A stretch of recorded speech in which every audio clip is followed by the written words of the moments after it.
और रूस और यूक्रेन के बीच जारी जंग के बीच अमेरिका ने रूस में मौजूद अपने नागरिकों को फौरन वहां से निकल जाने के लिए कह दिया है। यानी अमेरिकी नागरिकों की तुरंत रूस छोड़ने का आदेश जारी कर दिया गया है। और अमेरिका ने यह बड़ा अलर्ट ऐसे वक्त में जारी किया जब रूस ने परमाणु हमला करने वाली अपनी फोर्स को तैयार रहने को कह दिया है। ऐसे में आने वाले समय में किसी खतरे से अपने नागरिकों को दूर रखने के लिए अमेरिका से सीधे तौर पर रूस में रह रहे अपने सभी नागरिकों को वहां से फौरन निकल जाने को कह दिया गया है। और यूक्रेन की राजधानी कीव पर कब्जा जमाने के लिए रूस ने हवाई हमले और कई तरीके के पैंतरे अपनाए। युद्ध के 5वें दिन बेलारूस में रूस और यूक्रेन के बीच बातचीत हुई, जिसमें यह फैसला नहीं हो सका कि दोनों देशों के बीच जंग थमेगी या फिर नहीं। लेकिन बातचीत खत्म होते ही रूस ने कीव पर हवाई और मिसाइल हमले तेज कर दिए, जिससे पूरा शहर थर्रा उठा। रूस के इन हवाई हमलों का एक वीडियो भी सामने आया, जिसमें रात के वक्त शहर के एक रिहायशी इलाके पर मिसाइल हमले के बाद वहां जबरदस्त विस्फोट दिखा। धमाका इतना जोरदार था कि कई किलोमीटर दूर से भी इनकी आवाजें सुनाई देने लगी। ब्लास्ट के बाद धुएं का गुबार आसमान में कई मीटर ऊपर तक उठता हुआ नजर आया। राजधानी कीव से एक दूसरा वीडियो भी सामने आया, जिसमें हवाई हमले की चेतावनी देने वाला एयर वार्निंग अलार्म लगातार बजता रहा। इस सायरन का मतलब शहर के लोगों को अलर्ट करना होता है, ताकि हवाई हमलों से पहले लोग बंकर और दूसरी सुरक्षित जगहों पर चले जाएं। और खबर है कि रूस के राष्ट्रपति व्लादिमीर पुतिन और फ्रांस के राष्ट्रपति इमैनुअल मैक्रों के बीच फोन पर बातचीत हुई। इसमें पुतिन ने साफ किया कि जब तक रूस की सुरक्षा से जुड़ी चिंताओं का हल नहीं होगा, तब तक ये लड़ाई नहीं रुकेगी। बताया जा रहा है कि पुतिन और मैक्रों के बीच करीब 1.5 घंटे तक ये बातचीत हुई है। असल में पुतिन चाहते हैं कि नाटो यूक्रेन में न आए। रूस की आशंका है कि अगर यूक्रेन नेटो से जुड़ता है तो नेटो की सेनाएं यूक्रेन के बहाने रूस की सीमा तक पहुंच जाएंगी। पुतिन का ताजा बयान भी इसी से जोड़कर देखा जा रहा है। अंजाम देने वाले फौजियों को हाई अलर्ट करने पर अमेरिका ही नहीं, दुनिया भर में खलबली मच गई। दावा किया गया इसके लिए रूस में अभ्यास शुरू हो चुका है, जिसकी जानकारी पुतिन को दी गई।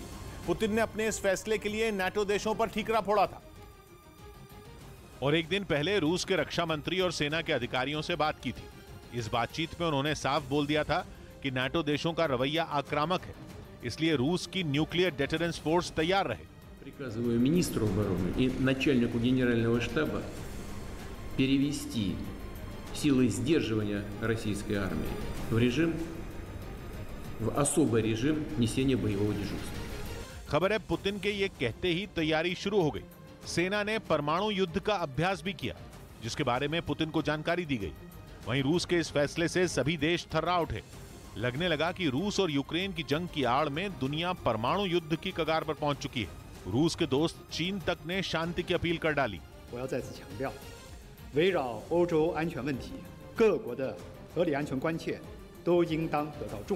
लेकिन इस बीच बेलारूस ने तय कर लिया कि अगर रूस ने परमाणु हथियार इस्तेमाल किए तो वो उसका साथ देगा, जिसके लिए वहां की संसद में एक कानून पास हुआ और बेलारूस ने अपना नॉन न्यूक्लियर स्टेटस हटा दिया, जिसका सीधा मतलब यह है कि बेलारूस की जमीन से परमाणु हथियार का इस्तेमाल हो सकता है। बेलारूस में जो कानून पास हुआ उसमें संसद के 65% लोगों ने सहमति जताई। यही नहीं, जानकारी तो यह भी मिली कि जल्द ही बेलारूस रूस की तरफ से यूक्रेन के खिलाफ युद्ध करेगा। अब तक रूस केवल बेलारूस की जमीन का इस्तेमाल कर रहा था और वहां की सेना उसका साथ नहीं दे रही थी, लेकिन अब उसकी सेना भी जंग का हिस्सा बनने वाली है। बेलारूस के इस कदम से तो जैसे तहलका ही मच गया और अमेरिका ने वहां दूतावास बंद कर दिया। यूरोपियन यूनियन भी बेलारूस पर भड़क उठा।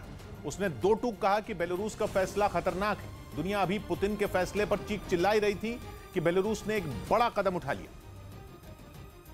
जिस पर यूरोपियन यूनियन आग बबूला हो गया। उसने डर जताया कि बेलारूस रूस को परमाणु हथियार के इस्तेमाल में मदद देना शुरू कर सकता है। इससे पहले वो पुतिन पर भी भड़का था। नाटो चीफ ने तो पुतिन के फैसले को खतरनाक बोल दिया था, लेकिन पुतिन ने अपने कदम पीछे नहीं हटाए, उल्टा उन्हें बेलारूस का साथ मिल गया। पुतिन ने अपनी जिस फोर्स को तैयार रहने को कहा है वो परमाणु हमला करने के लिए ही बनी है, जिसका नाम है न्यूक्लियर डेटरेंस फोर्स। आसान शब्दों में कहें तो परमाणु हमला करने और ऐसे हमलों से बचाने वाली टुकड़ी। पुतिन ने नाटो देशों से नाराज होकर इसी टुकड़ी को हाई अलर्ट किया और इशारा कर दिया कि अगर नाटो देश रूस पर प्रतिबंध लगाते हैं या यूक्रेन की सेना की मदद करते हैं तो पुतिन इसका जवाब परमाणु हथियार से देंगे। कोल्ड वॉर के समय जब सोवियत संघ और अमेरिका के बीच तनाव था, तब न्यूक्लियर डेटरेंस स्ट्रैटेजी बनी थी। यह रणनीति अमेरिका ने बनाई थी, जिसका मतलब यह था कि अगर सोवियत संघ या कोई और देश अमेरिका पर परमाणु हमला करता तो उसका सख्ती से जवाब दिया जाता। और पुतिन अमेरिका की बनाई रणनीति का ही इस्तेमाल कर रहे हैं। पुतिन ने युद्ध शुरू होने से पहले भी नाटो देशों को आगाह किया था और अपनी परमाणु शक्ति याद दिलाई थी। रूस के पास 4000 से ज्यादा परमाणु हथियार हैं, जिनमें 1600 हमेशा हमला करने के लिए तैयार रहते हैं। और यूक्रेन और रूस में चल रही जंग के बीच बड़ी खबर यह भी है कि यूक्रेन में रूस इंटरनेट बंद करने की तैयारी कर रहा है। रूस का प्लान है कि यूक्रेन के पूर्वी इलाके में कम्युनिकेशन को ही ठप कर दिया जाए, इसलिए वो वहां मोबाइल और इंटरनेट समेत बातचीत के हर जरिए को ब्लॉक करने की प्लानिंग कर रहा है। रूस की इस तैयारी के बारे में यूक्रेन के लोगों को जैसे ही पता चला, वहां अफरा तफरी मच गई, क्योंकि इंटरनेट के जरिए यूक्रेन दुनिया से जुड़ा है और लोगों को पता चल रहा है कि वहां क्या हो रहा है। सैन्य ठिकानों के साथ ही अब यूक्रेन के रिहायशी इलाकों में भी रूस के हमले बढ़ गए। पिछले कुछ घंटों में रूसी मिसाइलों ने कई शहरों को अपना निशाना बनाया,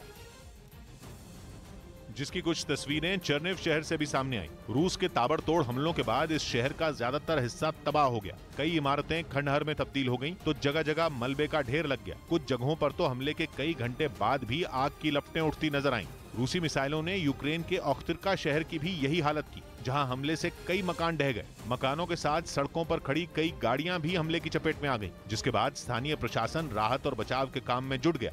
वहां कई लोगों के मारे जाने की खबर है। इसके साथ ही रूसी सैनिकों ने इरपिन शहर के भी रिहायशी इलाके पर बम बरसाए, जिसकी वजह से कई इमारतों में आग लग गई। और रूस और यूक्रेन के बीच छठे दिन भी जंग जारी है। इस दौरान सुरक्षा परिषद की बैठक हुई, जिसमें भारत समेत तमाम देशों ने रूस से जंग रोकने की अपील की।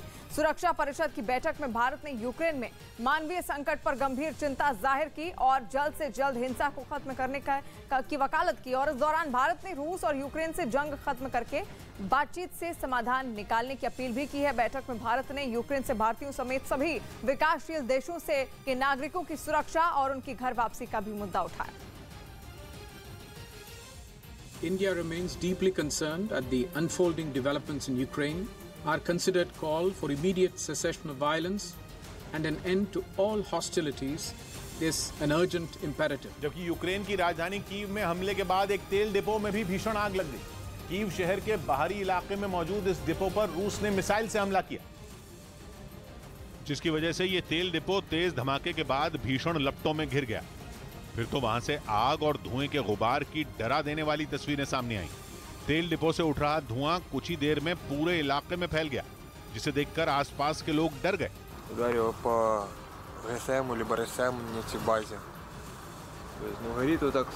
कीव के जिस इलाके में यह हमला किया गया, वहां पिछले 5 दिन से लोग अपने घरों में दुबके हैं। रूस के ताबड़तोड़ हमलों की वजह से पूरे शहर में सन्नाटा पसरा है। और यूक्रेन के खार्किव पर रूस की तरफ से किए गए सीरियल धमाकों में 7 लोगों की मौत हो गई है। एक रोज पहले ही रूस ने खार्किव पर कब्जे का दावा किया था। इसके बाद वहां के गवर्नर ने यह दावा किया कि शहर पर एक बार फिर से यूक्रेन की सेना ने नियंत्रण पा लिया है। इसके बाद खार्किव पर कब्जा जमाने के लिए रूस की सेना ने हवाई हमले और तेज कर दिए। वहां से जो तस्वीरें सामने आई, उनमें एक तस्वीर में शहर के एक रिहायशी इलाके में एक के बाद एक कई धमाके होते दिखाई दिए।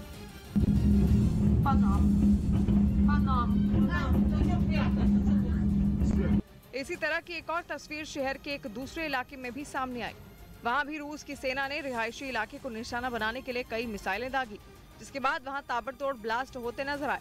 इन धमाकों की वजह से पूरा शहर कांप गया। देखने से ऐसा लगा जैसे पूरा इलाका धूल और धुएं के गुबार में समा गया हो।